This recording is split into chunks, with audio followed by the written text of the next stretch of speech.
Hello everyone, my name is Jen Looper and I'm pleased to present my submission to the E.A.T. Lunch Hackathon sponsored by the USDA. I designed and built this prototype myself, so let me walk through some of the design decisions I made and then we'll talk through the architecture of this app and then I'll give you a demo of several use cases. So let's go.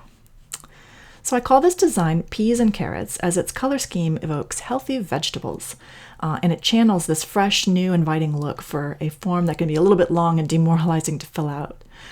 I got the color scheme from colorlovers.com and I used it consistently throughout. So this design is by default responsive. It looks functional and it works great at all levels on mobile devices. And this is important as many of my usability testers tested the form on their mobile phones. And they actually reported back that it worked great. This design is also accessible by means of a plugin called Bootstrap Accessible built by PayPal Engineering. This plugin basically makes your web page accessible to blind users or hearing impaired users as they use the special tools like screen readers to access the web page. So since this is a government form, I felt that enabling accessibility features was important. And you can tell certain accessibility features are enabled by dotted lines that you see around the buttons. So this app is built entirely with open source software and it's hand-coded by myself. Its responsive features are built with Twitter Bootstrap framework. And this form could and should be localized. I've added a placeholder for a drop-down that would reload the app in Spanish, for example, but it's just stubbed out at the moment. And the app is adaptive, as you'll see in the demo, based on user input. Some validations are shown or some parts of the form are skipped according to whether those are appropriate to be shown to the particular user as they go through filling out the form. So with regards to architecture, it's a Node.js app. It uses the JavaScript-based Node.js server tier hosted on Heroku on a hobbyist dyno for now. The database is MongoDB, which is a free NoSQL database. The web tier and server routing are handled by Express.js. And the front end and page routing are handled by Kendo UI Core, which is a product of Telerik, and it's open source. And it's known for its nice form validation and widgets such as date plugins. Date pickers. And the code is hosted on Heroku and is publicly available on GitHub. And the README file gives you some more details, including how to install and run the app locally for development. So I've tried to follow clear, repeated design patterns in this form. So the first one is that if a field is irrelevant, it's not displayed. For example, some people need to see their social security numbers and manage whether they're going to input or not input the social security number. Second, if data can be generated by the app, it is input behind the scenes. For example, we need to include a submitted date, but that can be generated by the system, so that's set when the final form submission is completed and it's stored in the database.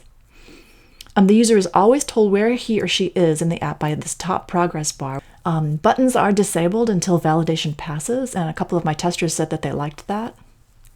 Tooltips are regularly available. They're available all over the place as prompts to help the users. Number 6, form validation is extremely visible and clear, either as inline error messages right under the problematic input field, or as toaster pop-ups at the top, or as bars at the top explaining the errors clearly in red. You really can't miss them. Users can go back and correct data by means of the back button. Data is editable via pop-ups. So I use Bootstrap modals to allow a user to always go back and edit what they've input. So that helps with this progressive cleaning of data. A 9th design decision I made is that data is sorted by school district as set on the homepage via the URL variable. So if you input the district number, that info is passed along and then the data can be triaged so that a district administrator could pick it up later on via the admin tool, which I'll also show you. And also the typography shows a hierarchy of importance as the form progresses. And each page has a gradation of type, and you'll notice that as we go along. So let's go and take a look at the demo. Okay, the first use case is a family who has SNAP or TANF benefits. So we'll start as a Wellesley household, and I'm just going to show how you can trigger validation by clicking Submit. And I also show tooltips. You can always click on a tooltip to help you get through the form. So we're just going to go ahead and register this person as the primary contact person for this family. Enter a city. And you notice that the validation goes away as the field is filled in. So pick a state. And finally, the zip code. These are the required fields, but I'm going to go ahead and add an email address as well. And you notice there's a phone mask, a formatting mask on this field to reduce errors. So here we come to the screen where you're asked to input your SNAP info. And you can always go back if you change your mind and you don't want to apply as having SNAP benefits, but you can go ahead and submit and then click continue, and your family record is updated. You see the toaster alert in the top right. So now we're asked to input the name of the household members. These are the children who are going to be receiving the free and reduced price school lunch. And we can go ahead, and as I add data, I'm filling up the table at the top. So I'm going to add a couple of kids in here. These are students.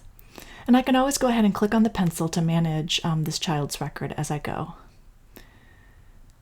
And now I'm fast-tracked away from income questions, and I'm asked for racial information. I'm asked for a signature, and I submit.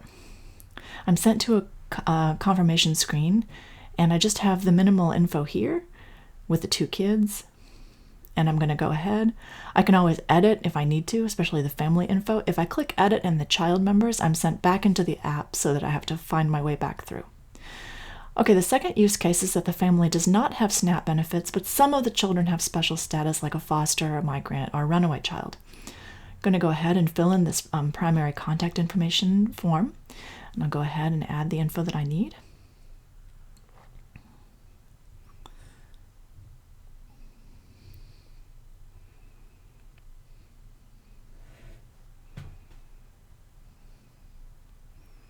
I'll go ahead and submit.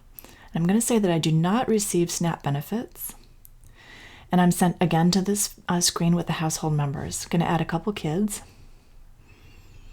Notice I don't make the middle initial mandatory because some people don't have a middle initial.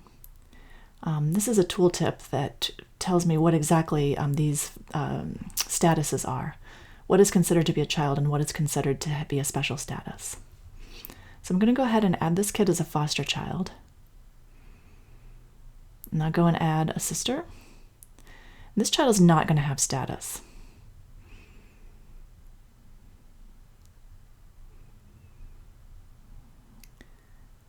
And I can always delete if I need.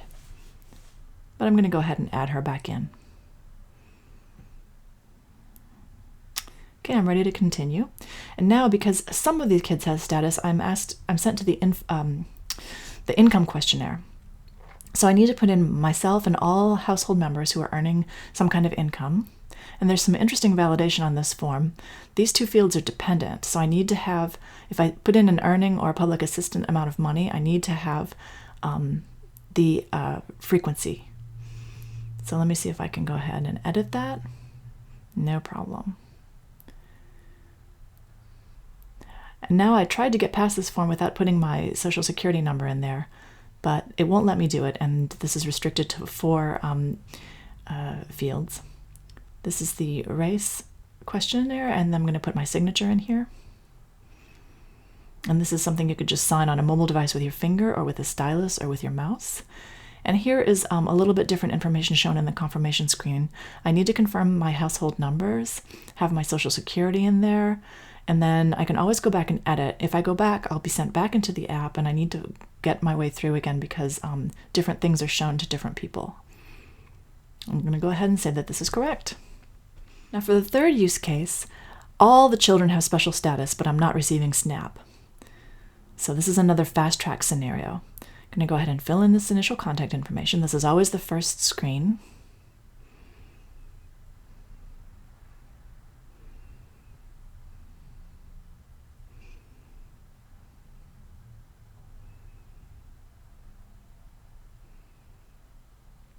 I'm going to say I do not receive SNAP, and I'm sent to the household members questionnaire. I'm going to add some children in here.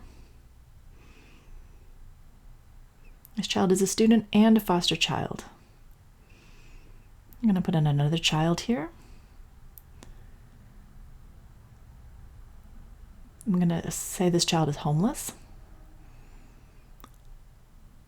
And let's do one more.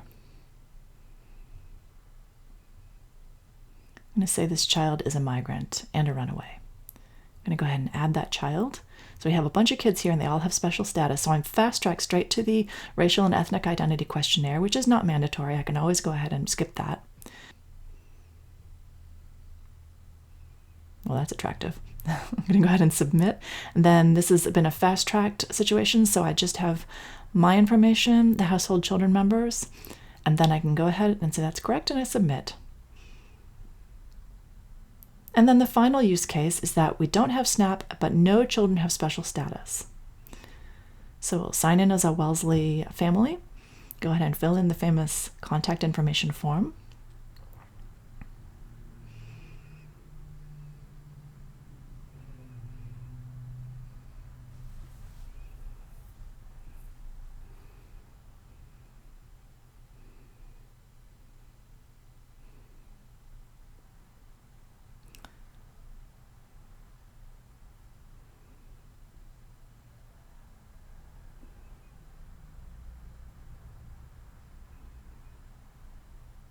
And I'm going to go say that I'm not receiving SNAP benefits.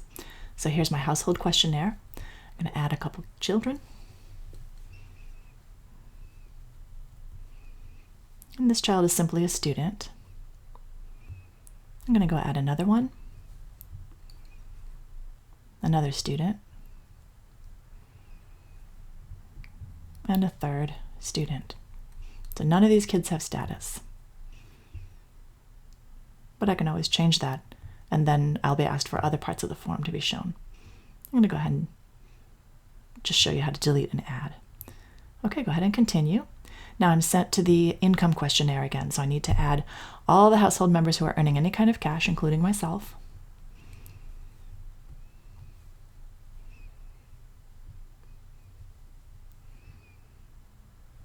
And let me show you that interesting dependent validation. So here I'm prompted to enter the public assistance schedule, which is that how often dropdown. So once I do that, I'm allowed to go ahead and submit. And if I need help, I can always hit that tooltip.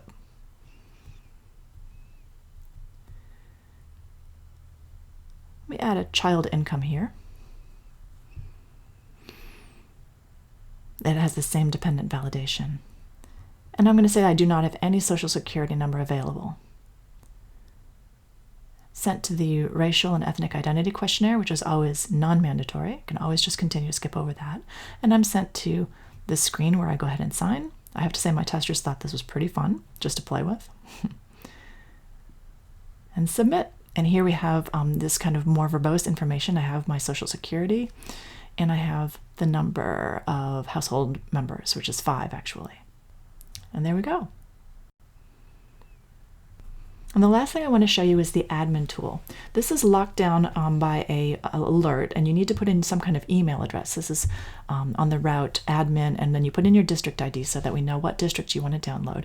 And you're sent to this page with a whole bunch of data, and you can go ahead and download, and that information is sent to your email address.